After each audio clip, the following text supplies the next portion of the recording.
السلام عليكم، كيفكم متابعيني طيبين؟ اليوم بسوي معاكم كباب. حطيت لحمة مفرومة، حطيت بقدونس، وحطيت بصل، وحطيت ملح وكمون وكزبرة وفلفل أسود وش اسمه ده ربي. دحين أخلط المكونات كلها مع بعض، وحطيت كمان شحم الخروف. شحم الخروف قطعته بهذه الطريقة. دحين أفرمها مع اللحمة في الماكينة. شوفوا يا حبايبي، فرمتها كل المكونات مع بعض. دحين أكورها وأحطها في الصينية.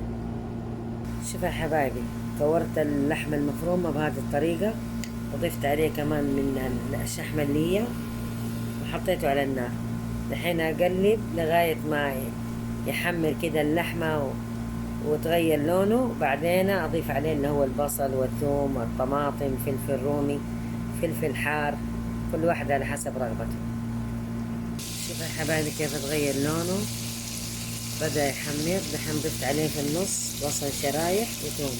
دحين أقلب في البصل لغاية ما يدبل ويطلع ريحة الثوم. شوفوا يا حبايبي، دبل البصل وطلعت ريحة الثوم. دحين ضفت عليه بهار مشكل وشوية من الملح وجنموتو قليل من ملح الجو. ضفت الطماطم وضفت فلفل رومي وفلفل مجروش. دحين أقلب المكونات مع بعض. شوفوا يا حبايبي، قلبت المكونات مع بعض. دحين أتركها من 15 إلى 20 دقيقة فوق النار، بعدين أطفي عليه النار. شوفوا يا حبايبي، دحين أطفي عليه النار، خلاص استوى. شوفوا ما شاء الله تبارك الله، لو تشم الريحة تجنن.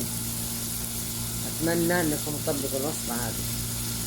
شوفوا يا حبايبي ما شاء الله تبارك الله، بالعافية علينا. وهذا الرز أبيض. إذا عجبتكم الوصفة لا تنسوني من الدعم واللايك يا متابعين يا حبايبي.